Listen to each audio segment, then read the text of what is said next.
Hello everyone, the name for it is lithium ion. Not much more than 2% of a lithium ion cell is actually lithium. To be exact, our cells should be called nickel graphite. In fact, nickel is the main element in the cathode and the cell as a whole, so nickel graphite it is. On the other end, the anode is made of graphite mixed with silicon oxide. Lithium is also there, but it's kind of like the salt on the salad. Even though it's only a small part of the mass, it's still important to keep costs low and availability from becoming a problem. The price of nickel in the form we need, along with cobalt and aluminum, is what really sets the price of the cell. The other big factor is the price of the manufactured graphite that has got silicon oxide on it. By the end of the year, we want to beat the supplier's price on nickel-based cells. We think we can do this.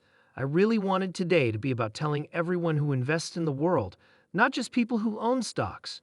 We're trying to send a message of hope and optimism that is based on real physics and math, not just wishful thought. Earth can, and will switch to an energy system that can last, and it will happen during your lifetime. You can add more time to the game, but you should know for sure that it will end at some point. Obviously, the most important thing from an environmental point of view is that if you move billions of tons of fossil fuels, essentially carbon in the form of liquid, gas, or solid coal, from deep underground into the atmosphere and oceans, you change the chemistry of those places. Going on like that for a long time will finally change the chemistry enough for climate change to happen.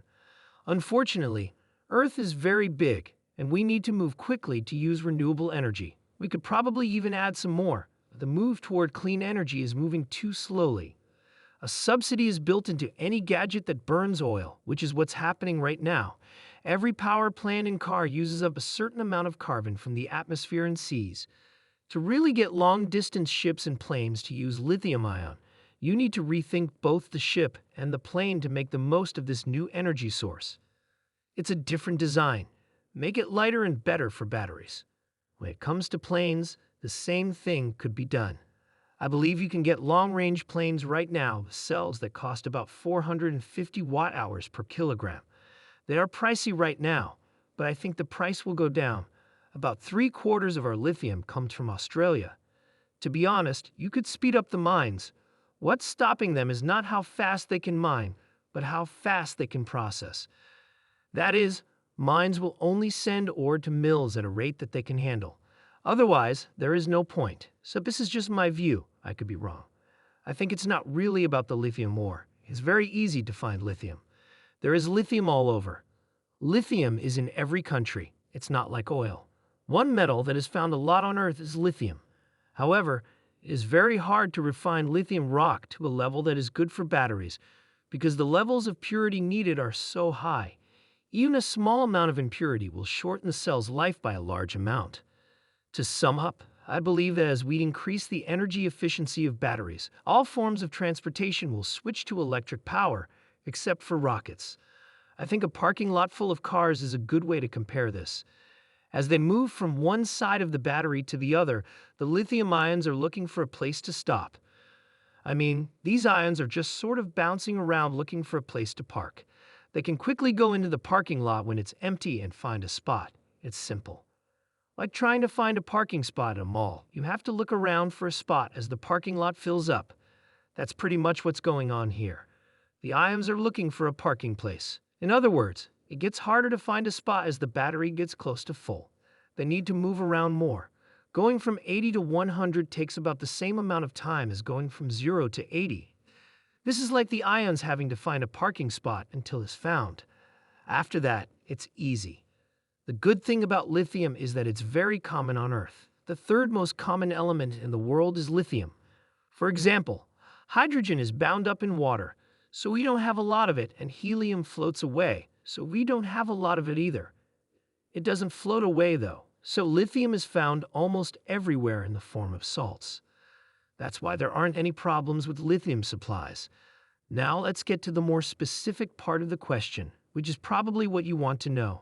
Will there be enough lithium hydroxide in the form that Tesla needs in the time frame you give them, say, in the next year or 2 years, at a price that doesn't make the Model 3 too expensive? It's important to understand this. Basically, the electron doesn't have to move as far. This means that the path length is shorter in a big table cell than in a smaller cell with tabs. It's important. That means the cell has more power, even though it's bigger. The ratio of power to weight is better than the smaller cell with tabs. Once more, this is very hard to do. It had never been done before. It took a lot of work in Tesla engineering to figure out how to make a table cell that actually works and connect it to the top cap. We're also not telling you everything because there are a lot of things we want to keep hidden. Still, a great tech team makes it possible for a lot of really cool things to happen during Tableless. Drew and everyone else on the team did an amazing job building this table. And it may sound silly to some, but this is a huge step forward for people who really know about cells. Because there are tabs in the way, the cell has to keep stopping where all of them are. Yes, that means that if you have tabs, you can't do continuous motion creation. The rate of production really slows down because you have to keep stopping, and then you can start, stop, and speed up again. Then you lose a little busy area and sometimes get the tabs wrong. When it comes to production, having tabs is a big pain in the behind, yes. Just to be clear, these numbers that go up by 16% or so show the spread getting bigger. These are the amounts that are only due to that one innovation, yes. So let's make a list of a bunch of new ideas. When you add them all up, you get a better energy yield and lower cost. This thing, though, is what these numbers mean. These days, lithium-ion is used in a lot of different technologies. The power density, energy density, and cycle life can be very different between chemistry types. They might be very, very different. Lithium makes up 2% of the cell's mass, like the salt in the salad. One very small part of the cell mass and a cost that isn't too high. Lithium-ion makes it sound like it's big, though. But our batteries should really be called nickel graphite since they are mostly made of nickel and graphite. The amount of energy in a given space is going up by about 5% per year. Even though it doesn't seem like much, when you add up the interest over a number of years, it becomes a pretty big number. There are also a lot of people who think that we just put together some laptop batteries and called it a car. If it were that simple, I think a lot of our rivals would do the same thing. But the truth is that it's a lot tricky than that. Even though it looks like a cylinder, the battery's insides are very different from those in a laptop. And what's built at the Gigafactory, which is highly tuned for cars and has a higher energy density, will make it even more different. But the main problem isn't the energy density. After all, a Tesla Model S has a range of about 300 miles, which is pretty good. People don't usually need to drive more than 300 miles straight without stopping. So I don't think we have a range problem. Right now, we can make a car with a 400-mile range. It wouldn't be a big deal. It's important to lower the battery pack's cost per unit of energy so that the car can be bought by more people. That's what's really important. So there are two main ways to get something to the mass market and lower its cost. One is design iteration, which means making different versions of something. The other is economies of scale. You need both of those things to make a mass market goods that people will want to buy. You think about cell phones. How many different designs have we gone through for cell phones? Once you see how big they are, you'll know they're huge. That's what makes it possible for everyone to carry around a machine. We need to make a huge amount of lithium carbonate, lithium hydroxide, and lithium anode. The biggest bottleneck is actually the ability to refine. Earth can and will switch to an energy system that can last, and it will happen during your lifetime. Thanks.